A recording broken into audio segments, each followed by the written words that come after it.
목도하심으로 6월 19일 월요일 새벽기도회 시작하겠습니다.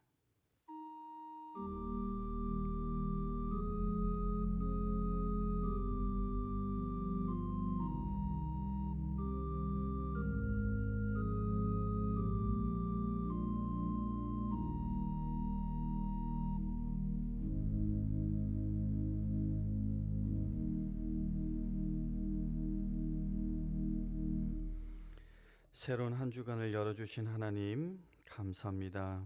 오늘도 주님 앞에 예배의 제단을 쌓으며 살아가는 하나님의 백성들을 기억하시고 온전히 믿음 안에 거할 수 있도록 은혜를 허락하여 주시옵소서. 세상 염려, 근심, 걱정에 붙들려 살지 않도록 그 마음을 지켜주시고 하나님께서 친히 선하고 복된 삶으로 이끌어 주실 것을 믿고 순종하며 주님과 동행하는 우리들 될 수 있도록 도와주시옵소서. 계속해서 오늘도 욥기의 말씀을 묵상합니다. 깨달음을 주시고 말씀대로 살아갈 수 있도록 인도하여 주시옵소서. 많은 기도의 제목들을 주님 앞에 올려드립니다. 간절히 주의 도우심을 구하며 기도할 때에 들으시고 응답하셔서 우리들을 돌보시는 하나님의 그 사랑을 깊이 경험하는 그런 복된 하루 될 수 있도록 주님 역사하여 주시옵소서. 감사하며 예수님 이름으로 기도합니다. 아멘. 찬송가 292장 함께 부르겠습니다.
내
곁에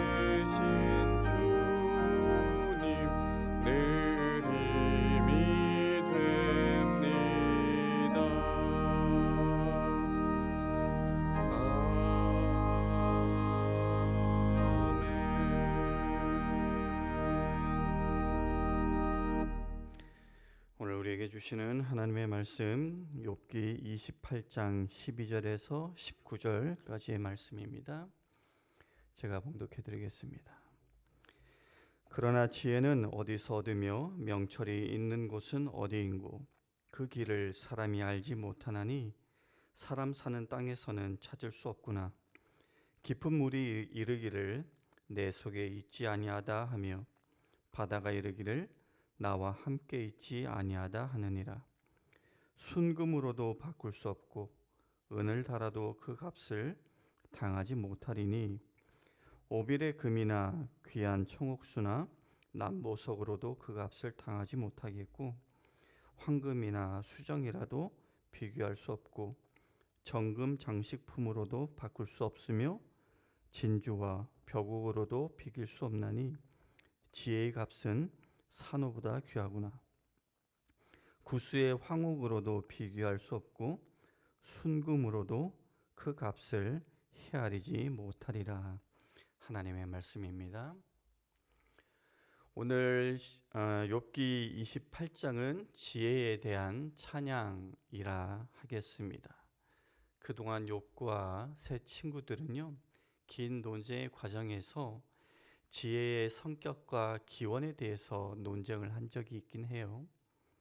그렇다 하더라도 지금 이 세 친구들과의 논쟁이 이제 거의 잦아든 이 무렵에 갑자기 지혜에 대한 톡백을 읊조리고 있는 이 욥, 무슨 선문답을 하는 사람처럼 보여지기도 합니다. 하지만 이 28장의 지혜시, 지혜의 찬가를 통해서 욥이 말하고자 하는 것이 분명히 있었을 텐데 그것이 무엇이었을까 생각해 보면 우선 1차적으로 하나 생각할 수 있는 것은요, 그동안 지혜 있는 척 현자인 양 말만 뻔지르르하게 했던 친구들을 비판하기 위함이었던 게 아닌가 싶어요. 보셔서 아시는 대로 그동안 욥은 친구들의 주장에서 아무런 교훈이나 위로도 받지 못했습니다. 그 친구들은 지혜를 소유한 듯 나름 충고도 하고 꾸중도 했지만 정작 그들은 지혜로운 자와는 거리가 먼 사람들이다라는 것을 욥은 말하고 싶었던 것 같습니다. 그러나 욥이 이 지혜의 찬가를 통해서 궁극적으로 말하고자 하는 것은 지혜가 어디에 있는지, 그리고 어떻게 하면 지혜를 얻을 수 있는지, 그렇게 지혜의 문제를 정리하면서 진정한 지혜의 가치와 또 지혜의 근원을 생각해 보자라는 것이지 싶습니다.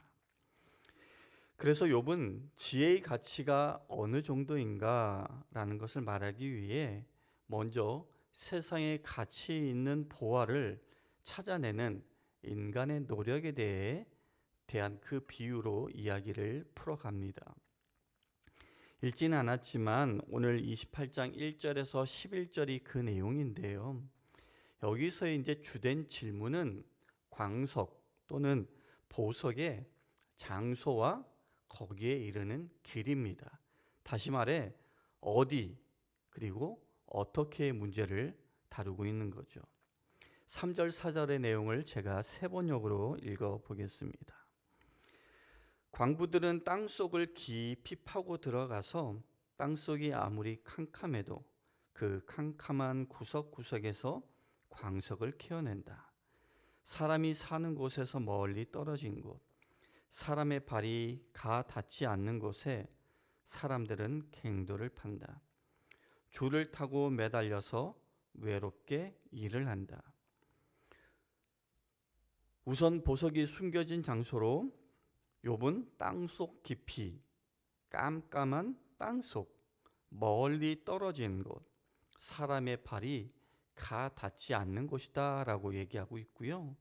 그리고 이제 5절 이하의 구절들에서도 보면 용암이 들끓는 곳이라고 표현하고 솔개도 매도 모르는 곳, 맹수도 가보지 못한 곳이라고 표현하면서 땅의 보화를 캐내기 위해 장소를 찾는 일만 하더라도 얼마나 어려운 것인가라는 것을 말해주고 있어요.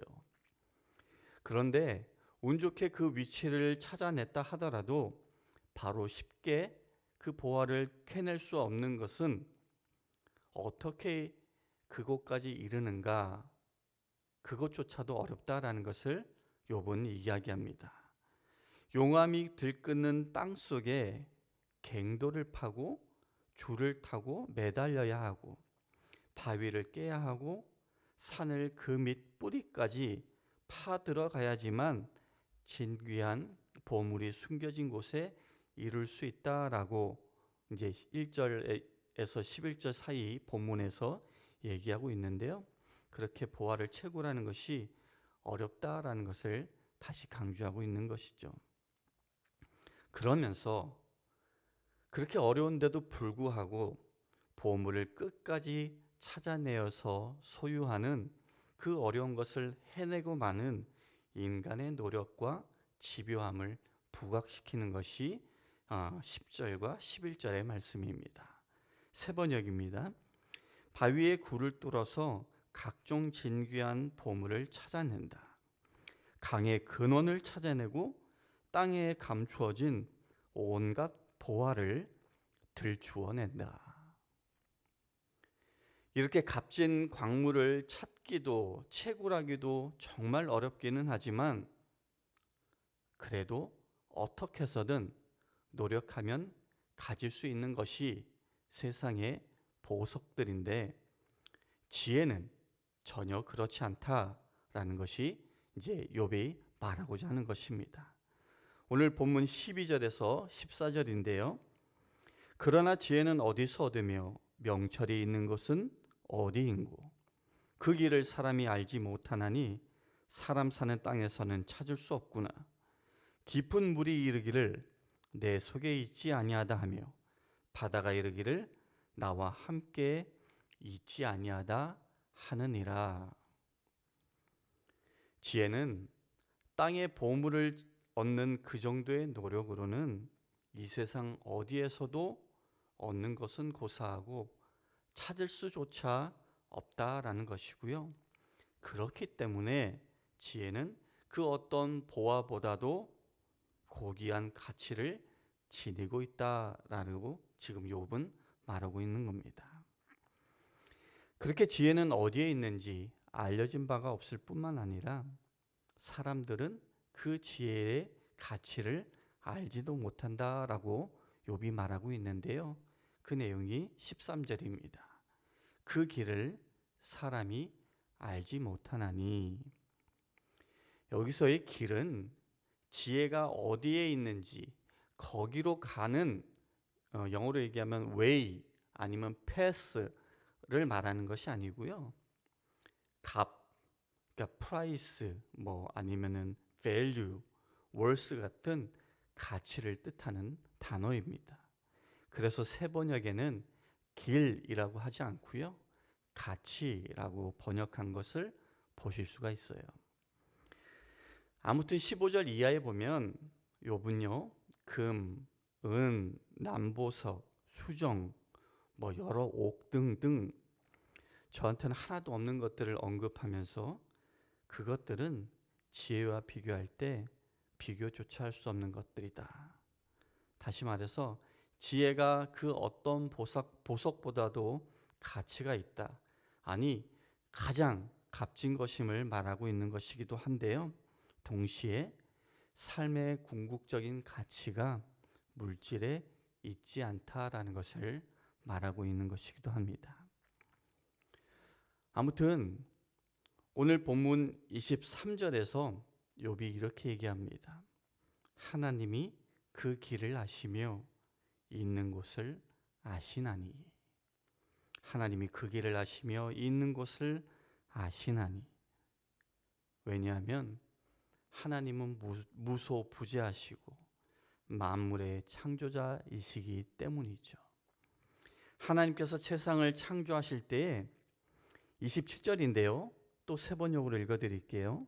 자꾸 왜 세 번역을 읽어드리냐면은 유독 오늘 28장은 개역 개정보다는 세 번역이 히브리어 본문의 의미를 더 잘 이렇게 표현해 놓았기 때문인데요.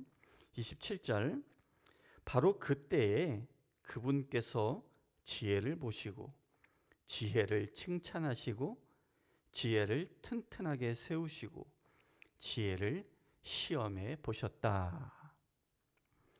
그리고는 욥은 오늘 지혜의 찬가를 이렇게 마무리를 합니다. 28절이에요. 그런 다음에 하나님은 사람에게 말씀하셨다. 주님을 경외하는 것이 지혜요, 악을 멀리하는 것이 슬기다, 명철이다.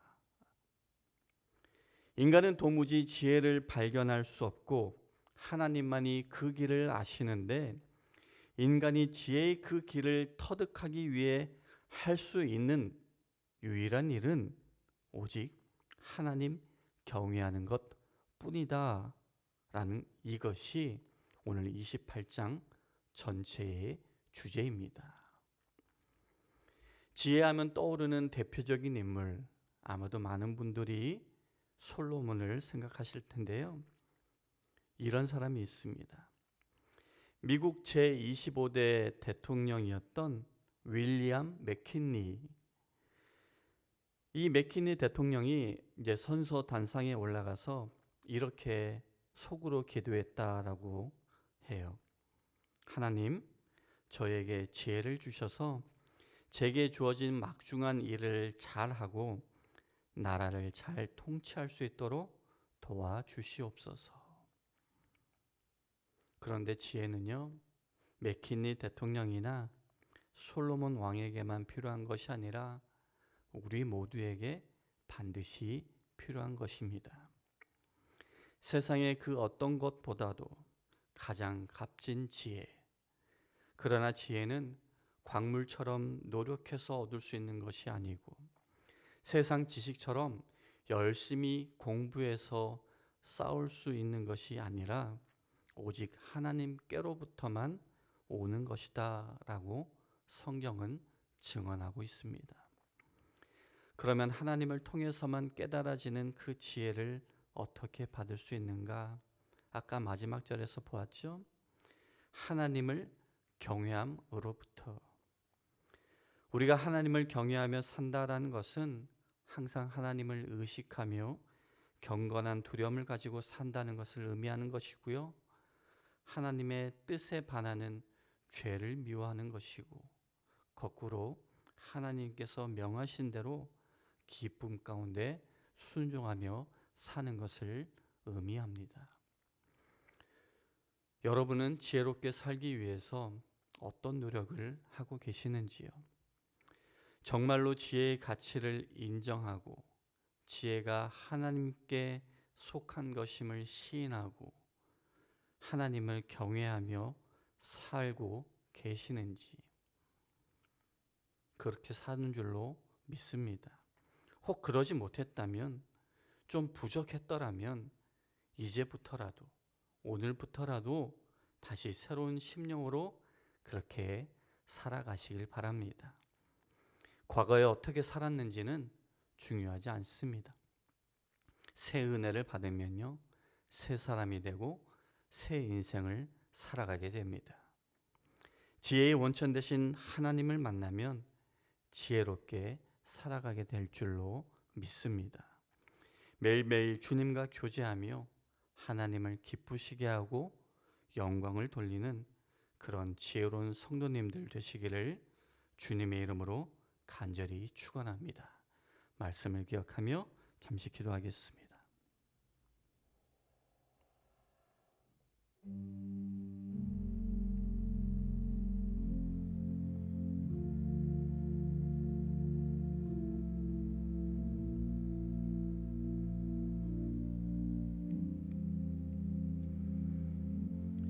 오늘 말씀을 통해서 우리의 삶 속에 무엇에 우선순위를 두어야 하는지, 무엇이 정말로 가치 있는 것인지를 가르쳐 주신 하나님,